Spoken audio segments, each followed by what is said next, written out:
noches, bienvenidos a La Letra Chica. Desde que comenzó la pandemia del coronavirus en nuestro país, fallecieron más de 700 personas. El pasado viernes falleció el alcalde del municipio CH, Andrés Abt. Los contagios que se están desarrollando en forma exponencial empiezan a encender las luces de preocupación del sistema de emergencia y de médicos. La muerte de Andrés Abt nos conmueve a todos. Un saludo muy grande a Analía, su pareja, Felipe, su hijo. Creo que lo que pasó el otro día demuestra el valor que tenía Andrés en las nuevas generaciones de la política, personas de todos lados saludándolo. Así que a su familia, un saludo grande, estamos todos muy conmovidos y también recordar que estamos en un momento en que tenemos que reforzar los cuidados, en un momento en que tenemos que fortalecer como lo que hacemos día a día, pero la pandemia no es una cuestión individual, es una cuestión colectiva, es una cuestión que necesita apoyos de la política pública para poder sortear este momento, porque podrá estar la vacuna para el COVID, pero para el hambre no hay vacuna. Se vuelve indispensable desde todos los lugares promover acciones que tengan un objetivo común. ¿Cuál es? Terminar con la pandemia de una vez por todas. Al gobierno le pedimos sensibilidad y a la gente, cuidémonos. Pero para repasar cuáles serían las medidas adecuadas para colaborar con la disminución de la propagación del virus, vamos a recibir al investigador de la Universidad de la República y del Instituto Pasteur, Gonzalo Moratorio. Gonzalo, buenas noches, bienvenido a La Letra Chica. Buenas noches, ¿cómo andan? Bienvenido. Gonzalo, en primer lugar te quería preguntar si es posible que la vacunación que comenzó de alguna manera le puede ganar en velocidad, por decirlo de alguna manera, a la propagación del virus en este momento en Uruguay.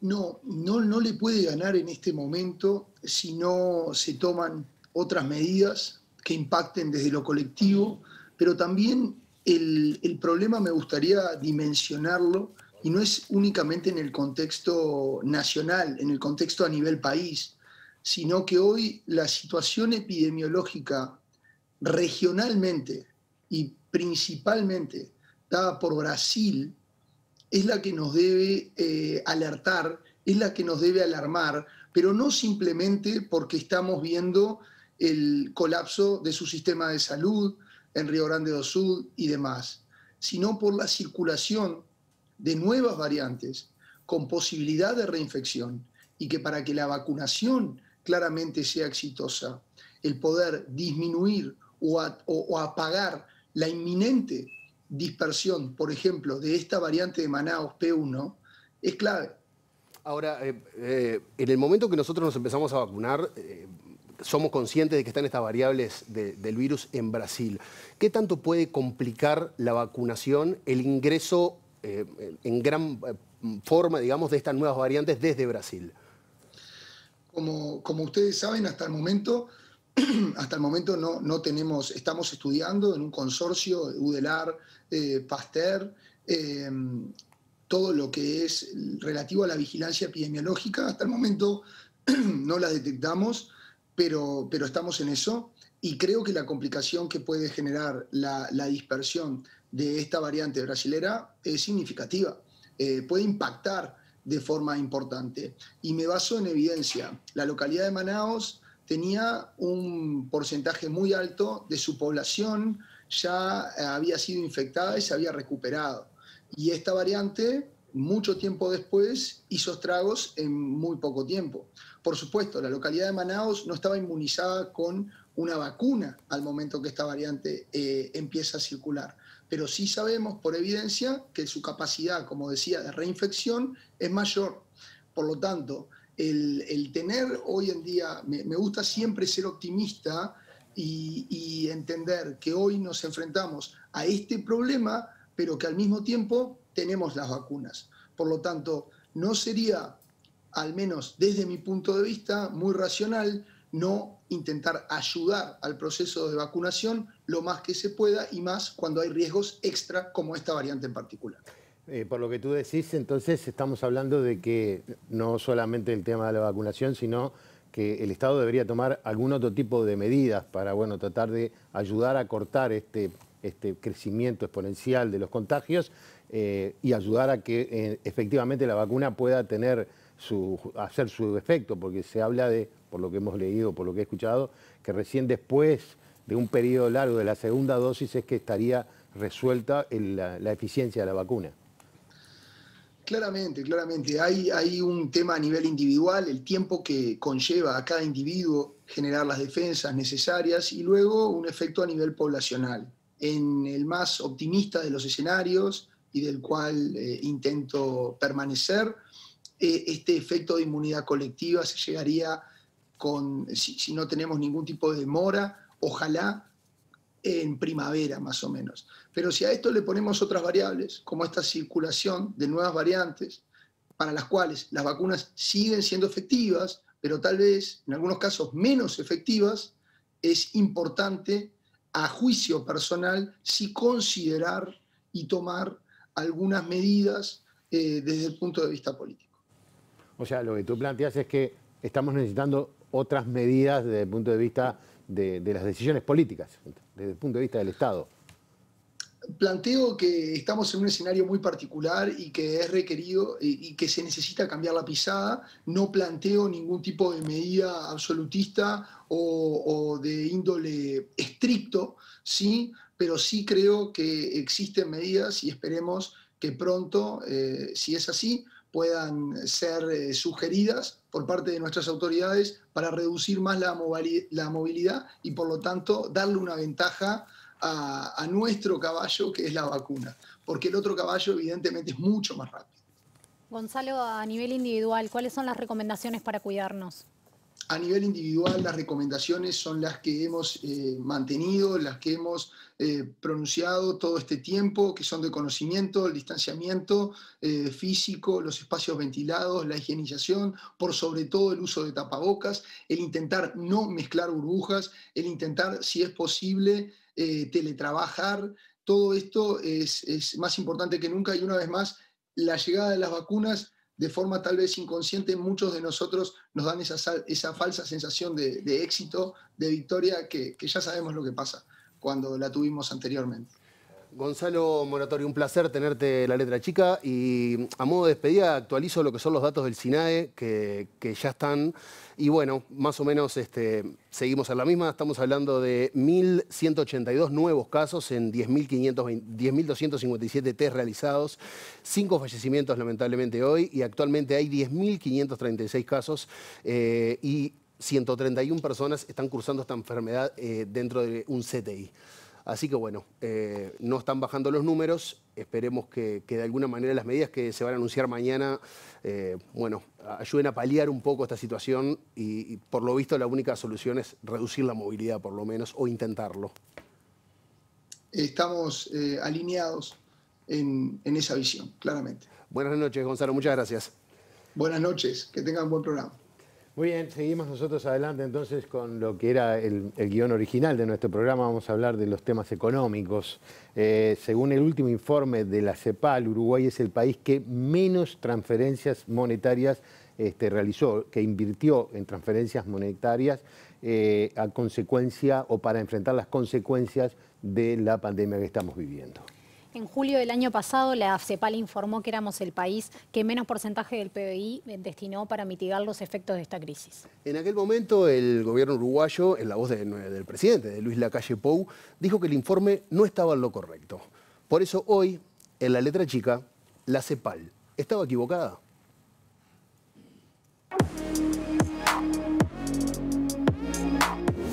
Un informe publicado semanas atrás por la CEPAL ubica a Uruguay como el país que menos gastó en la región durante la emergencia sanitaria. Concretamente, 0,7% del PBI, mucho menos que el 8,8% que gastó Perú o 5,7% que tiene previsto Chile. Se equivoca la CEPAL en el informe, no es cierto. Es más, tanto se equivoca que le pedimos al canciller que le escriba una misiva para que revea lo que dijeron, se equivoca. Hemos reeditado el informe, pero no las cifras son lo que son. Según el informe Panorama Social 2020 presentado por el organismo hoy en Santiago de Chile, la pandemia de COVID-19 profundizó aún más las ya de por sí enormes brechas estructurales en América Latina y el Caribe, en medio de la incertidumbre que genera la salida de la crisis de los distintos países. Ahora, si nos situamos acá en Uruguay, somos el país de América Latina que menos inversión realizó para mitigar el aumento de la pobreza en pandemia. En ese sentido, nos encontramos en el final de una lista de 16 países. En este aspecto, el informe de la CEPAL asegura que los montos de las transferencias no han sido suficientes para cubrir las necesidades básicas y que solamente 6 países de los 16, esos que vos mencionabas, Ale, otorgan transferencias monetarias cuyo monto promedio mensual en el periodo marzo-diciembre del año 2020 bordea o supera la línea de pobreza extrema. Bueno, justamente Uruguay está en lo último. En la última.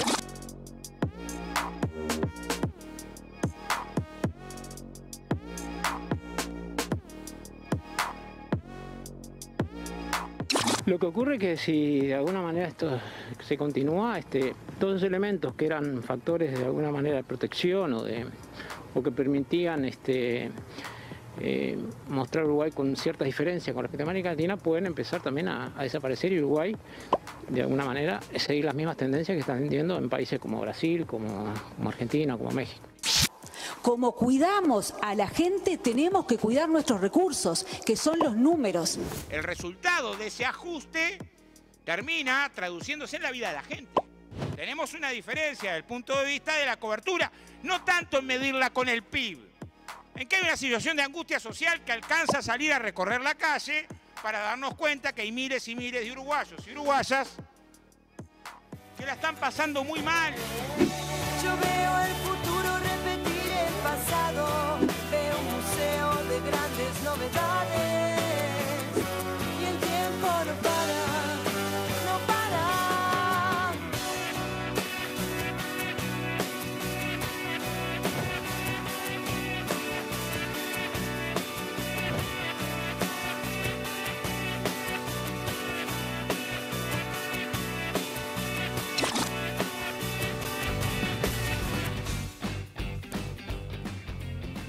Bueno, ustedes ya lo vieron, pero de cualquier manera tenemos que decir que hoy es un día muy importante para nosotros porque volvió Diego. 2 semanas tarde nada más. No, pero está bien. Pero Diego. con la mejor noticia Pero posible. con la mejor noticia sí, posible. señor. Aprovecho y le mando un beso grande a Isabel y a mi esposa Victoria. Así que bueno, por suerte, para felicidad nuestra además. Tuya especialmente, Ricardo. Mía especialmente. Ricardo tira cohete. Estamos de vuelta con Diego. No, yo creo que para felicidad de todos, porque Diego es un gran comunicador. Así que bueno, gracias, Ricardo. Hoy me hizo casi llorar, así que en su despedida de la radio. Pero bueno, para hablar de este tema, de lo que estábamos hablando recién, del informe de la CEPAL, que presentó el informe de Panorama Social de América Latina para el 2020, y en ese informe se señala que Uruguay es el país de la región que menos invirtió en transferencias monetarias a la población más vulnerable. Y se destaca además que a su vez es uno de los países donde la inversión no supera la línea de la extrema pobreza. O sea que para hablar de este tema, para empezar a ver este tema, recibimos a nuestra columnista Natalia Ubal. Natalia, bienvenida, como siempre, muchas gracias. Muchas gracias, felicitaciones Diego. Gracias, Natalia. Empecemos con un marco más general, si te parece. ¿Cuál es la importancia del contexto y de los indicadores que se usan para construir estos datos? Sí, voy a tomar como disparador un poco el nombre que le propusimos a este programa, que es Se equivoca la CEPAL, ¿no? Entre signos de interrogación. Porque muchas veces se habla de los datos como si los datos fueran en sí mismos irrefutables o como si los datos no mintieran, entre comillas, ¿no? Y por un lado uno diría, bueno, en cierto sentido es así, ¿no? Porque, por ejemplo, si alguien viene y dice que durante los gobiernos del Frente Amplio no bajó la pobreza, fácilmente uno encontraría evidencia empírica que rápidamente refutaría esa afirmación y diría, bueno, en función de los mecanismos que definimos de medición de la pobreza bajó y eso es indiscutible. Después podemos discutir si la metodología es la correcta, podemos discutir si estamos midiendo lo que queremos medir, etcétera, pero en realidad no podríamos discutir que la pobreza bajó. En ese sentido, los datos son una buena base para ponernos de común acuerdo sobre algunos elementos de la realidad y después sí discutir en base a nuestra ideología, nuestras opiniones, etcétera, pero bueno, estar todos de acuerdo en una base común de discusión.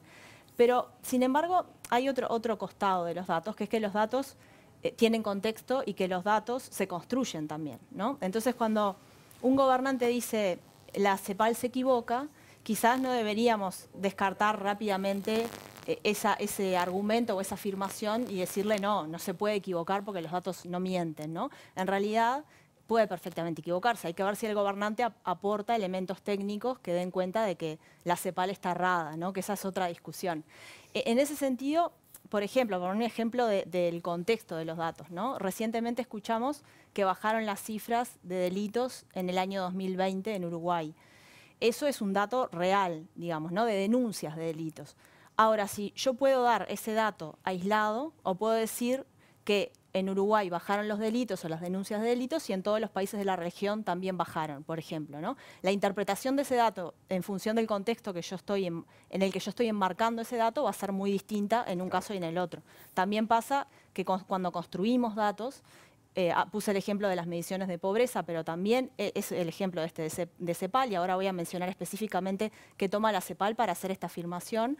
Es una construcción de un dato en función de determinados indicadores. Entonces, nada, quería referirme específicamente entonces a los elementos que toma la CEPAL para construir este dato que todos hemos repetido y hemos escuchado bastante, que es que Uruguay es el país que está como en el lugar más bajo de la tabla en inversión social para el combate a la pandemia. Ahí en el informe de CEPAL, que dicho sea paso es un informe que saca CEPAL hace 30 años, digamos, no lo hizo por la pandemia. Es un informe además que tiene un montón de temas que yo no voy a mencionar, como los cuidados, el trabajo. Después hace un análisis de en qué punto de partida estaban los países en el toma del quinquenio 2014-2019, y eso corresponde en Uruguay al último gobierno del Frente Amplio, y analiza un poco cómo estaban parados los distintos países.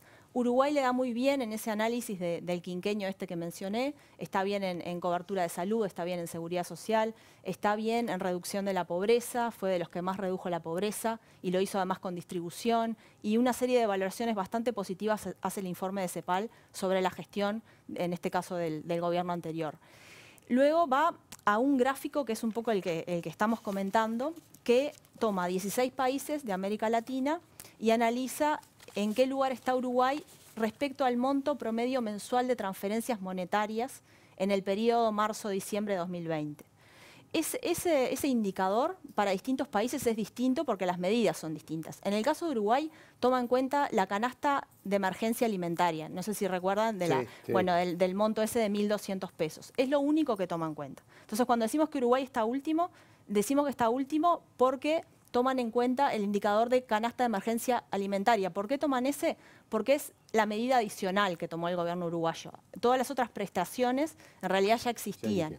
Estamos hablando de asignaciones familiares, de seguro de paro, de todo. Todas esas prestaciones. Ahora, si no nos quedamos con ese gráfico y vamos a otro cuadro que tiene el informe en un anexo, donde toma, que me parece que es más interesante analizar ese que este otro que mencioné recién, que es el que todo el mundo está comentando, hay otro elemento interesante en el informe, en el anexo, que analiza el porcentaje de inversión en relación al PBI de cada país, al Producto Interno Bruto. Y ahí, en ese cuadro, que no está rankeado, o sea, no hace una lista del que más gasta al que menos gasta, pero yo hice el ejercicio de hacer esa lista, de una lista de 28 países, Uruguay ocupa el lugar 23. Y ahí toma en cuenta no solo la canasta de emergencia alimentaria, sino la duplicación del monto de las transferencias de la tarjeta Uruguay Social, la duplicación del monto de las transferencias de las asignaciones familiares, plan de equidad, y la alimentación escolar, además de la canasta. O sea, son 4 indicadores que toman en cuenta, que fueron las medidas más potentes de inversión social del gobierno en el combate a la pandemia, y aún así, con todas esas medidas consideradas, Uruguay ocupa el lugar 23 de 28, solamente por encima de países como Antigua y Barbuda, Barbados, Trinidad y Tobago, Saint Kitts y Nevis y Ecuador. Esos son los 5 países que invierten menos que Uruguay, todos los demás invierten más. Brasil invierte casi 30 veces más que Uruguay en relación al PIB, no estamos hablando en términos absolutos. Claro. Y bueno, ahí también en esa tabla, en esa segunda tabla que no es tan comentada, Uruguay también está bastante abajo. Vamos a seguir analizando este informe. Para eso vamos a ir a un Zoom con Chile. Vamos a hablar con Alberto Arenas, director de la División de Desarrollo Social de la CEPAL. Alberto, ¿qué tal? Buenas noches. Buenas noches. ¿Qué tal? En la presentación de este trabajo se dijo que se busca dimensionar las repercusiones sociales de la pandemia en 2020. ¿Cuáles son las repercusiones que se pueden destacar? Bueno, Bueno, muy buenas noches. Bueno, básicamente CEPAL presentó la semana pasada el panorama social, donde justamente la pandemia ha provocado un aumento de los niveles de pobreza sin precedentes en las últimas décadas en la región, y ha impactado fuertemente a la desigualdad tanto de ingresos, de género, mercado laboral, a través de la desocupación. Y si pudiera destacar tres cosas, digamos, básicamente para la región en la pandemia, básicamente este aumento de la pobreza y de la pobreza extrema deja niveles en el año 2020 que son un retroceso de 12 y 20 años en pobreza y pobreza extrema que no veía América Latina. Segundo, en temas de desigualdad, hay una estimación de un incremento del clásico índice de Gini de 2,9%, estaría aumentando en el año 2020, y la desocupación también está aumentando en forma significativa, con una informalidad muy alta. La desocupación la hemos estimado en 10,7%. Esto es básicamente, digamos, superior al 8,1% del año 2009. Entonces, en síntesis, la pandemia ha traído impactos básicamente sociales, políticos, económicos. Pero en el mundo social, yo diría estos tres temas: pobreza, desigualdad y básicamente mayor desocupación. Y si cierro con un argumento, esto trae mayor vulnerabilidad, que no tiene que ver solamente con lo que le ocurre a los estratos de ingresos pobres, sino que también de estratos medios. Básicamente nuestras estimaciones hacen de que 8 de 10 latinoamericanos hoy día están viviendo con un ingreso menor a 3 líneas de pobreza, y esto hace básicamente que la región está siendo más vulnerable. En términos de número, nosotros hablamos de un movimiento descendente.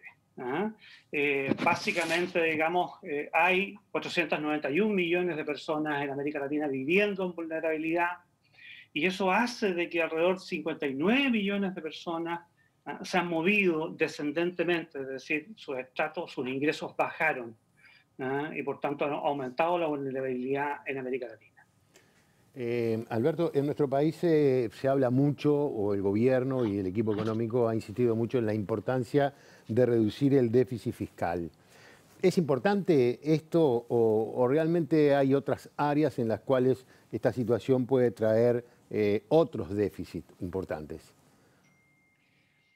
A ver, es muy importante cuando uno está enfrentando la pandemia, y si uno habla de política fiscal, una de las cosas más importantes es la sostenibilidad fiscal. Por ejemplo, todos estos paquetes fiscales de emergencias anunciados, con transferencias monetarias de emergencia que se dan en la región, que el panorama social plantea, digamos, que hay una necesidad de mantener esos esfuerzos, dado que la pandemia lamentablemente la región continúa, digamos, en el año 2021, es importante luego entonces hacerlo en un contexto de sostenibilidad fiscal. Y en ese sentido hay que buscar, digamos, para estos esfuerzos permanentes de gasto, por cierto, digamos, nuevas fuentes de ingresos o ingresos permanentes que permitan dar esta sostenibilidad de la protección social. Ahora, en el caso, por ejemplo, de Uruguay, ustedes tienen niveles, digamos, de protección social comparativamente con la región bastante elevados, y cuando hablamos de los esfuerzos fiscales que hace Uruguay respecto de esa materia, son no solamente elevados, sino son, en términos de números, como porcentajes del PIB, son de los más importantes de la región, sino el más importante de la región, muy, muy superior al promedio que hace la región en términos de lo que destina en su presupuesto al gasto en protección social o en políticas sociales. Alberto, ¿sabés que Alicia Bárcena, secretaria ejecutiva de la CEPAL, reconoció que en agosto de 2019, si no me equivoco, el crecimiento consecutivo de Uruguay durante 16 años? ¿Esto puede explicar lo que decía recién de esta fortaleza extra que puede encontrar Uruguay en este momento? Bueno, por cierto, digamos así, hay una relación básicamente de lo que pasa en el sector económico en términos y de lo que ha ocurrido en los últimos años con los indicadores de Uruguay para poder tener una buena sostenibilidad de la protección social en el marco de una sostenibilidad fiscal. El dato que yo le estaba entregando, que está reportado en el panorama social que entregó CEPAL la semana pasada, habla exactamente de que Uruguay, digamos, tiene el mayor gasto público social medido como de gasto del gobierno central como proporción del PIB, medido en 17,7% del PIB. Déjame darte un dato. En América Latina ese dato en promedio es 11,5 puntos del PIB. Es decir, hay 6 puntos porcentuales del PIB superior que está haciendo, digamos, Uruguay en términos, digamos, de su protección social. Ahora, ¿por cómo puede mantener eso? Bueno, obviamente lo ha mantenido, digamos, en el tiempo con un orden, digamos, fiscal que le permite dar esa sostenibilidad. Y eso de una u otra manera, básicamente hay que considerarlo cuando uno ve cuáles son los esfuerzos que ha estado haciendo Uruguay para enfrentar la pandemia, que tiene que ver con este gasto regular, que es muy por sobre el promedio de América Latina, más sus programas de emergencia anunciados, digamos, para enfrentar la pandemia. Alberto, en el informe plantean que Uruguay es el país que menos invirtió para enfrentar las consecuencias de la pandemia, las consecuencias sociales de la pandemia. ¿Qué valoración hacen desde CEPAL de esto, de las medidas que tomó nuestro país? Claro, como te estaba contando, el panorama es un documento bien amplio respecto de las materias que hacen los distintos países de la región, ¿no? Y básicamente, cuando uno lee un capítulo y ve los programas adicionales de emergencia, puede llegar, digamos, a la conclusión que tú estás mencionando. Cuando uno ve el marco completo de lo que ocurre, digamos, con la protección social en Uruguay, es de ver todas las inversiones que básicamente, digamos, hace el Uruguay. El Uruguay en el informe sale muy destacado, digamos, lo que yo te mencionaba, 17,7 puntos del PIB, es el país que gasta más en temas de política social y protección social en la región. Entonces esa es la base. Entonces la pregunta de fondo es, ¿cuáles son los esfuerzos adicionales para enfrentar la emergencia? Hay países que tienen gastos mucho menos que el que tiene Uruguay y tienen que hacer esfuerzos sustantivos adicionales en la emergencia. En la base de Uruguay es muy elevada comparada con América Latina y básicamente tiene esfuerzos de programas de emergencia que obviamente si tú comparas solo lo adicional, obviamente va a salir, digamos, en un lugar más desmejorado, pero si tú comparas el total que se destina a los gastos de protección social que obviamente combaten la emergencia, obviamente, digamos, están en los primeros de la línea. Entonces, yo diría que hay que analizar, digamos, en el contexto, digamos, de los distintos capítulos y cómo, de una u otra manera, que presenta el panorama social y cómo, de otra manera, yo diría, digamos, en la región, si uno se va a los indicadores de pobreza o extrema pobreza, bueno, Uruguay, digamos, es el que presenta una pobreza extrema y una pobreza la más baja en la región. Entonces, hay que hacer un análisis en contexto de lo que plantea el panorama, ¿no? Bien, y en ese sentido... Muchas gracias, Albert, muchas gracias por el contacto. Alberto Arenas, director de la División de Desarrollo Social de la CEPAL desde Chile. Ok, muchas gracias a ustedes. Buenas noches. Abrazo, Alberto. Me resultó muy interesante lo que decía, porque de alguna manera... En su intervención ponía algo que pareció o que ha parecido que en este periodo no se ha manejado, que es la base desde donde parte Uruguay para combatir la pandemia, que es muy buena, que de repente no ha sido reconocida. O sea, como que esa lucha política, en el plano político, ha llevado a que de repente desde el gobierno no se reconociera que la base en la que Uruguay sale para poder salir a combatir la pandemia, independientemente del reclamo de que es el país que menos invierte a posterior de eso, es decir, es muy buena. Y en este caso también está el tema del coronavirus, el fondo coronavirus, que bueno, que tampoco sé muy bien en qué se invirtió.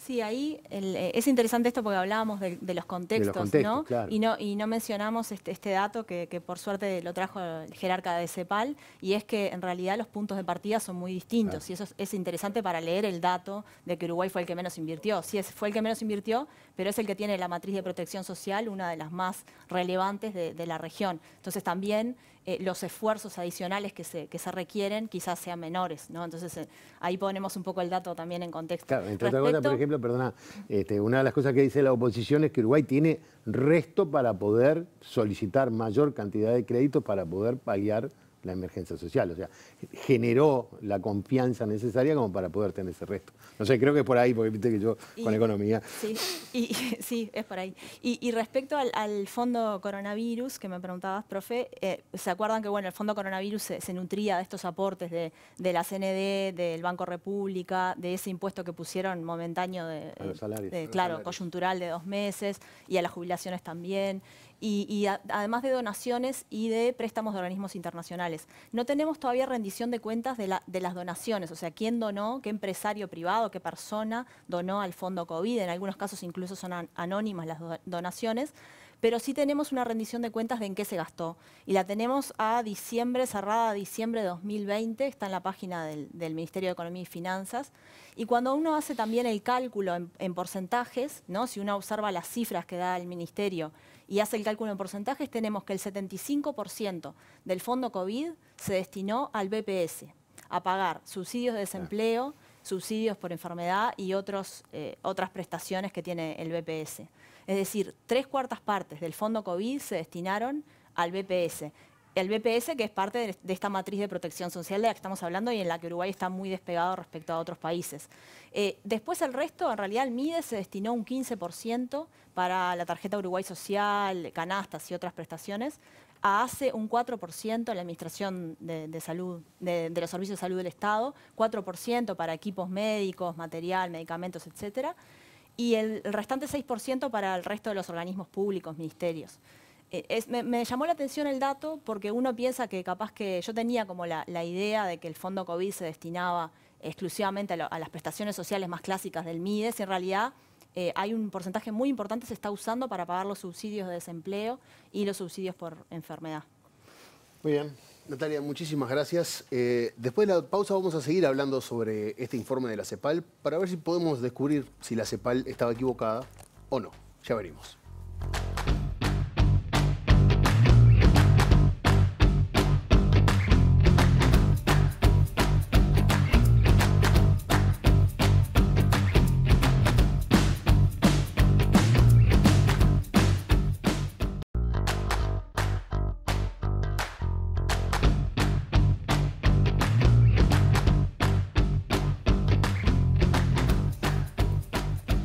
Bien, seguimos adelante en la letra chica para seguir hablando de estos temas, transferencias monetarias, protección social y acumulación que hay en estas áreas en nuestro país. Y recibimos a la economista e investigadora del Instituto de Economía de la Facultad de Ciencias Económicas de la UDELAR, Analía Rivero. Bienvenida, Analía, gracias por acompañarnos. Y también nos acompaña, creo que ya es la segunda vez que lo tenemos por acá, al sociólogo Juan Pablo Lagast. Bienvenidos a ambos. Gracias, Juan Pablo, por acompañarnos. Muchas gracias a ustedes. Analía, ¿podemos explicar qué son concretamente las transferencias monetarias y qué tipo de transferencias hay? Sí, en realidad, capaz que hablo primero como de las transferencias en general, y las transferencias en general son instrumentos de política que tiene el Estado para, bueno, de alguna manera mantener el bienestar de los ciudadanos ante situaciones que puedan generar movimientos en sus vidas, por ejemplo, la vejez, una discapacidad, o situaciones de pobreza, por ejemplo, y por eso son tan importantes y están como en el foco en este momento, porque son el principal instrumento de alguna manera para paliar situaciones de pobreza y de desigualdad. Bien. ¿Y las transferencias monetarias es plata directamente? Las transferencias monetarias es plata y existen dos tipos. En Uruguay las que tienen como más larga data son las contributivas, es decir, aquellas que se dan a personas que aportan al sistema, existen hace 100 años más o menos, y las no contributivas también tienen alguna historia, pero en realidad su generalización existe desde los 2000 más o menos, cuando se crea el PANES, el Plan de Atención a la Emergencia, y bueno, esas de alguna manera no le exigen a los ciudadanos que las poseen haber hecho una contribución, ¿no? Y en ese caso, las dos que tenemos, después del PANES que terminó, son las asignaciones familiares, Plan de Equidad y la tarjeta Uruguay Social. Juan Pablo, el informe plantea la comparación entre más de 30 países de América Latina y el Caribe y plantea también los problemas de la sociedad y las capacidades de los estados que tienen para enfrentar la pandemia. ¿Qué información tenemos diferencial para comprender el proceso de Uruguay y las respuestas durante este proceso? Bueno, primero que nada, construir información comparada de más de 30 países es un trabajo importante, interesante. Nos permite situar algunas discusiones que tenemos de orden político a nivel doméstico y nos permite entender qué se está discutiendo en otro lugar, qué se está planteando. Nos permite conocer esas realidades, que en este caso este shock es mundial, ¿no? O sea, que ha impactado a todo el globo, pero lo ha impactado en forma diferencial y también nos impacta en forma diferencial a los países. Entonces también nos permite ver qué acciones de los estados cometen los distintos gobiernos. Y en ese sentido se inscribe un poco este análisis que por un lado hace un raconto de los últimos tiempos, o sea, cómo llegamos hasta aquí, hasta la pandemia, y qué se hizo de aquí en adelante.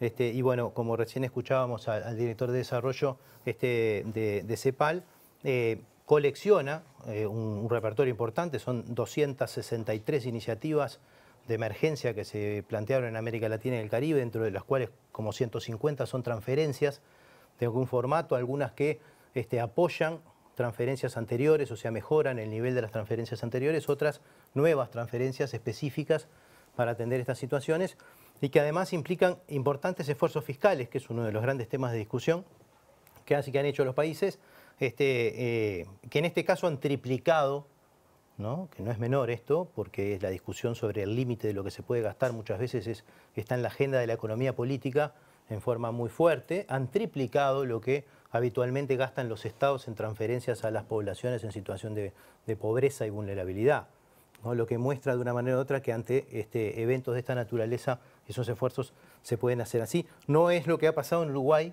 pero sí es lo que ha pasado en otros países de América Latina y el Caribe, que nos superan con creces en su nivel de inversión. Y si bien es atendible, muy importante lo que plantea el director de desarrollo CEPAL, que no todos los países tienen el mismo nivel de protección social y en este caso yo diría de formalidad, ¿verdad?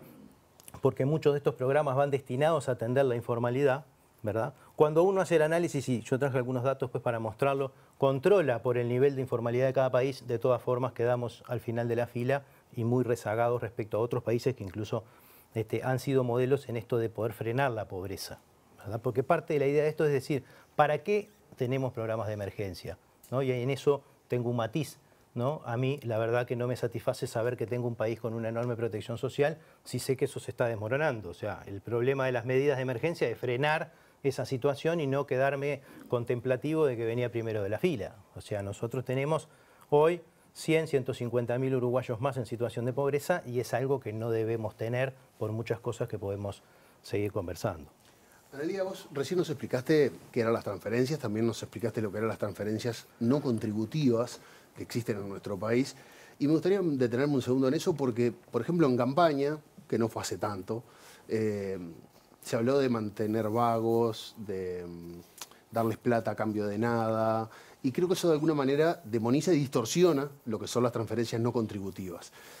Me gustaría que nos expliques a quiénes llegan esas transferencias específicamente, a qué uruguayos les llegan las transferencias no contributivas. Bien, capaz que antes de eso, un aspecto como súper importante de esto que vos estás planteando es que de alguna manera uno de los efectos principales de este tipo de políticas es la disminución de la pobreza y de la desigualdad. Y eso es un objetivo de política en sí mismo, o sea, mejorar el bienestar de los ciudadanos es algo importante y creo que ese prejuicio de, bueno, no nos están dando nada a cambio, debería no correr en la medida en que mejorar el bienestar de todos los ciudadanos es un objetivo política en sí mismo, más allá de los otros efectos que puedan tener las políticas o objetivos específicos, como por ejemplo aumentar la escolarización, los controles de salud y demás.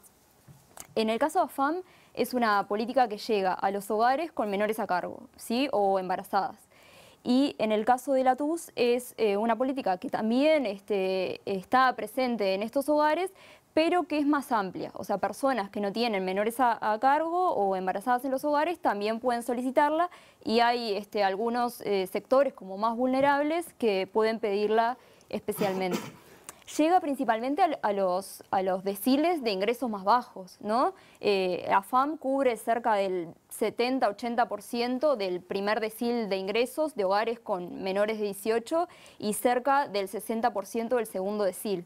Y la TUS un poco menos de los hogares de menores de 18, por esto de que está también expandida como para otras poblaciones, pero es una herramienta destinada a hogares con menores y a población con menos ingresos, y efectivamente llega a esos hogares con menos ingresos. Me quedé yo para preguntarte a ti una cosa. La primera es en qué medida hay o no un cambio en la materia de políticas sociales.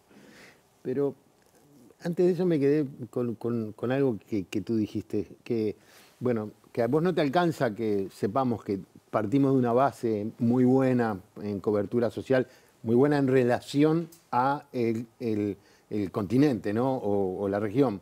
No necesariamente es muy buena con relación a otros países. Pero se está desmoronando. Entonces, en definitiva, lo que nos está pasando es que no existe la inversión necesaria para evitar que se desmorone. No importa si partimos de una buena situación, de hecho estamos perdiendo esa buena situación.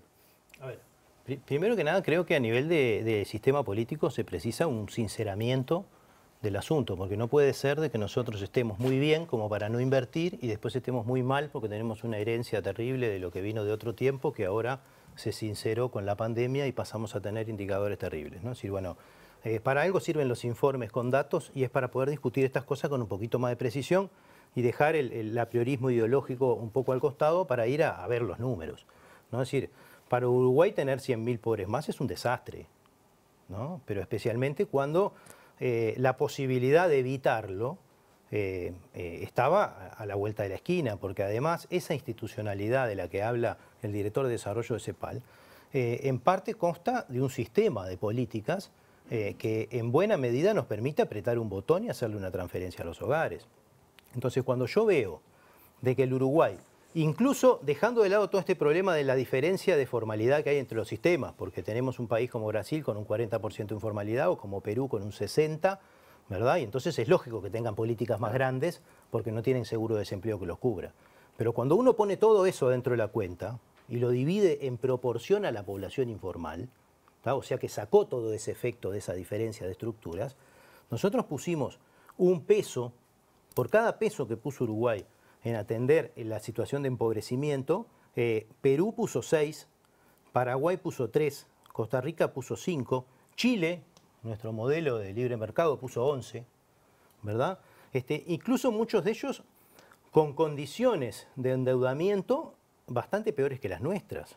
Cuando uno mira los índices de riesgo país, ¿no?, que podrían haber determinado nuestra restricción en el compromiso fiscal, encuentra de que nosotros también estamos bastante bien en eso y que salvo Perú y empatado con Chile, ningún otro país tenía mejor condición que nosotros para invertir en conseguir financiamiento para atender esto. Entonces, a mí me preocupa a partir de esa situación y ver de que las medidas de pobreza a nivel asistencial, y no estoy hablando de todo lo que traccionó el sistema contributivo a través del seguro de desempleo, que es un gasto y bien gastado a través de nuestra matriz construida durante decenas y decenas de años de nuestro orgulloso Estado. Pero cuando hablamos a la parte asistencial, ¿no?, aquellos que tienen menos, además, los más damnificados, y vemos que nuestras medidas apenas atajaron el 9% del empobrecimiento, según datos de CEPAL, según datos de investigaciones en Uruguay, un poco más, podríamos estar llegando al 20%, pero de ese orden de magnitud, cuando Chile, por ejemplo, atajó el 95% del empobrecimiento a través de medidas de financiamiento y de gasto, uno dice, bueno, vamos a empezar a hablar de lo que tenemos que hablar, ¿no? No me interesa ser el primero de la fila de una fila en la que no quiero estar. Yo preciso porque además estas cosas después son costos sociales de distinta magnitud. Se pagan en vidas, se pagan en trayectorias vitales, se pagan en deserción en la educación, en repetición, en malos rendimientos, se pagan en conductas sociales complejas, se pagan en un montón de formas, porque la pobreza tiene un montón de manifestaciones en el corto y en el largo plazo, y en este caso estos procesos, que además tienen un componente de empobrecimiento infantil sustantivo, sobre el que no tenemos datos ahora y precisaríamos tenerlos, tienen un impacto de larga duración, ¿no? Entonces, todas esas cosas hay que ponerlas juntas, no solamente armar un ranking de números. Bueno, esos números son una orientación, nos sirven para discutir, especialmente en estas cosas que han quedado ocultas. La discusión sobre estos datos ha quedado oculto porque ha quedado partido por la grieta de los que están a favor y en contra del gobierno, y entonces no se pueden poner números arriba de la mesa porque todo eso está... Bueno, entonces bienvenido que venga un dato de afuera para hacernos discutir, pero cuando venga ese dato tratemos de entenderlo. Antes, casi que ya tenemos que cortar. ¿Qué te queda algo más, Analía? No, en realidad un poco reafirmar esto que está diciendo Juan Pablo, que en realidad hay estudios a nivel nacional que muestran que bueno, la pandemia ha generado un empobrecimiento bastante importante en Uruguay, con un aumento del 38%, y que las medidas efectivamente tomadas hasta ahora no son suficientes, y que con un 0,5 del PBI, por ejemplo, de inversión en aumentar los montos, por ejemplo, de las transferencias, eso se podría de alguna manera arreglar. Esto es importante por lo que decía Juan Pablo, por las condiciones o por las consecuencias de largo plazo que tienen, básicamente, tanto la pobreza como la desigualdad. Juan Pablo, Analía, muchísimas gracias por acompañarnos. Nos quedamos cortísimos de tiempo, pero tenemos a Álvaro Padrón para el cierre, y todo eso viene después de la tanda acá en La Letra Chica.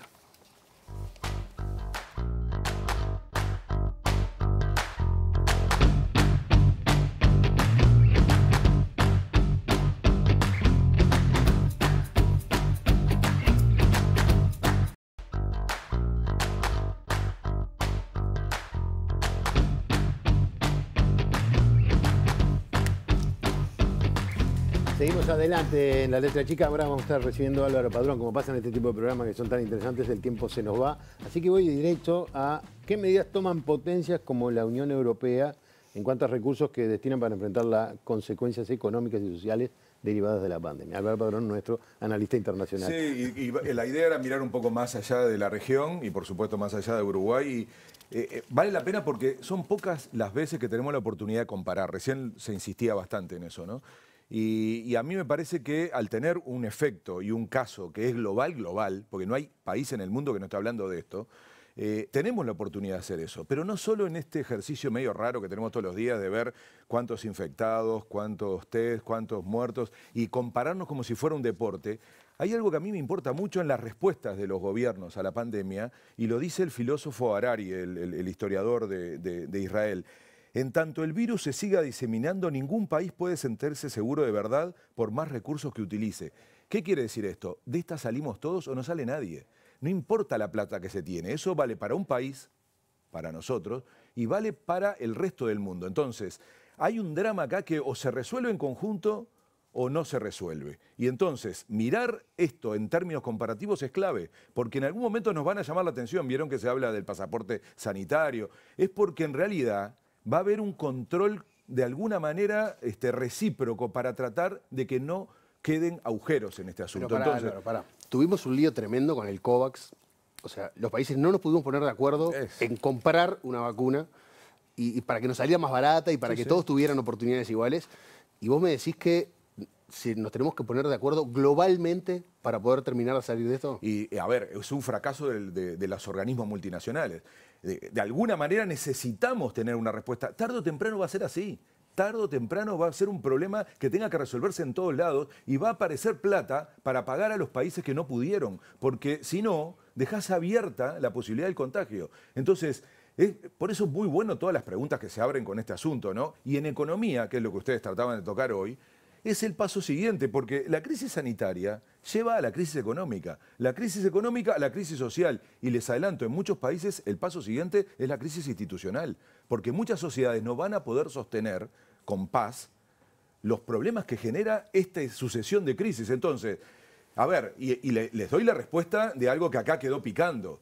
En el mundo entero hay un enorme consenso sobre cómo atacar la crisis económica, que tiene que ver con destinar recursos públicos, primero para atender la emergencia sanitaria y social, y segundo para reactivar la economía. Estamos a contrapelo en Uruguay. Esto no es una opinión, esto es un dato objetivo, no solo en relación a la CEPAL. Me preguntaba sobre Europa. Europa picó primero, como siempre, ¿no? 750.000 millones de euros en un paquete. Miren lo que dice Macron. Nunca la Unión Europea había decidido invertir de una manera tan ambiciosa en su futuro. Invertir. Y a mí me importa mucho esto, porque si no empezamos solo a comparar números. ¿Qué hizo la Unión Europea? Aumentar la demanda interna para que no se caiga el poder adquisitivo de las personas, bajar el IVA, multiplicar la inversión pública y apoyo especial y aumento a los recursos de ciencia y tecnología. Y puso condicionalidades, que se respete el Estado de Derecho, democracia y derechos humanos, y objetivos de protección del medio ambiente.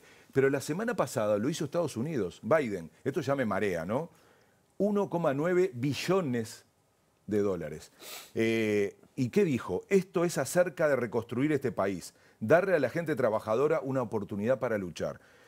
Incluye cheques, transferencia directa, $1.400 por persona, aumento al subsidio de desempleo en $1.200 por mes. Es decir, no son dos ejemplos el país aislados. que tiene la mayor deuda externa del mundo, ¿no? Y déficit fiscal y una situación económica gravísima. Es decir, no estoy hablando de una comparación. Tiene razón el experto chileno en decir que no son los mismos puntos de partida. Por supuesto, compararnos con Europa y Estados Unidos en materia de la capacidad de poner plata es incomparable, pero a mí me importa mucho lo simbólico, el relato. Se está diciendo en todo el mundo, no es momento de ajuste. No es un gasto, es una inversión. Y acá, austeridad, recortes, aumento de tarifa, rebaja de salarios, jubilaciones, desregulación, achicamiento del Estado. Y acá vuelvo a lo que decía Diego. Esta situación nos está trayendo temas nuevos a la mesa. Porque si nos pasamos hablando de... Bueno, volvió el papel del Estado. Yo, así como vos insististe el año pasado con el programa de La Patria, y lo hicieron y salió buenísimo, hagan uno sobre el Estado. Hay que discutir qué está pasando con el Estado, porque en esta situación incluso los sectores más antiestado en el mundo han vuelto a decir precisamos un Estado porque el mercado solo no regula, justamente. Bueno, el mercado fue el que nos llevó a la competencia justamente del precio de las vacunas. Pero hoy nos enteramos por Natalia Ubal que tenemos un Estado muy abierto que incluso acepta donaciones para pagar jubilaciones, por ejemplo. O sea, el Estado está abierto a recibir cosas porque el Fondo Coronavirus se usó para pagar prestaciones que son deber del Estado. Sí, sí. Entonces, bueno, de alguna manera se está terciarizando la ayuda social. Absolutamente, porque la pregunta que vuelve inmediatamente es ¿quién paga? Entonces, la respuesta tradicional es no tenemos plata, tenemos déficit fiscal, no se puede gastar, y el error está en no empezar a abrir discusiones que se están abriendo en casi todos los países del mundo, que es volver a discutir la base impositiva. Y un tema que es de escala global. Hay que empezar a discutir impuestos globales. Y esto no es nuevo. Hay una vieja frase llamada tasa Tobin, que era una idea para justamente gravar las transacciones internacionales. Ahora es más importante que nunca. ¿Saben por qué? Porque una tercera parte del PBI mundial está en los paraísos fiscales. Qué bárbaro, ¿no? Cómo se manejan los términos paraíso. En realidad son guaridas fiscales, porque es un delito. De paraíso no tiene es un paraíso para el que tiene la plata. Ahí, sí, claro. Pero ustedes se dan cuenta que si un tercio del PBI mundial está en los paraísos fiscales, es porque hay plata para esto que estamos hablando, que es destinarla como recursos públicos para hacer precisamente una prioridad como el tema de la salud. Entonces, no es verdad que no hay plata, está muy mal repartida. Uruguay tuvo la experiencia de salir, de ser un cuasi, ¿se acuerdan, no? La lista gris de la OCDE. Claro, claro. Entonces, le toca a otros ahora hacer eso, y este tema se instaló con mucha fuerza. Las Naciones Unidas, por primera vez, plantea esto como una iniciativa. Antes era de la OCDE o del G20, nunca había un gran avance porque era de los ricos, controlándose a sí mismo, esto del zorro en el gallinero, ¿no? Ahora la ONU se plantea que este es un tema de escala global y precisamente para eso, para que haya recursos y no sigamos diciendo que no tenemos plata para hacer políticas públicas. Y peor todavía, que tengamos promoción de inversiones, bajando impuestos, que después nos llevan a esta trampa de decir, como no tenemos recaudación, no podemos pagar. Entonces hay que salir de esa trampa y la salida es global, no es por hacer marketing para este espacio de política internacional, pero que la salida es global. Álvaro, muchas gracias. Hagámoslo. Claro que sí. Bueno, nos vamos, Diego. Nos vamos, pero De tengo algunas programa. cosas para comentarle. Mañana se vienen esos programas de la letra chica que nos gustan tanto, porque vamos a estar hablando de algo bastante abstracto y es sobre la verdad. Vamos a estar hablando sobre el monopolio de la verdad. Y quédense en TV Ciudad, porque pegadito a nosotros está Relatos, que es tremendo programa, y hoy van a estar hablando del carnaval que nunca fue. Así que va a estar divino, nuestra compañera Ana Laura Pérez le va a poner ese color. El de la semana pasada, de la otra, mejor dicho, el del hambre fue muy bueno. Demasiado conmovedor. Vamos a ver con qué se viene esta mirada hacia este carnaval que nunca fue. Quédense en TV Ciudad. Denise, nos vemos. Nos vemos mañana. También mañana no nos vemos. No, yo no. Te voy a extrañar, pero Ricardo. yo los voy a ver, no se preocupen. Buenas noches, Buenas noches.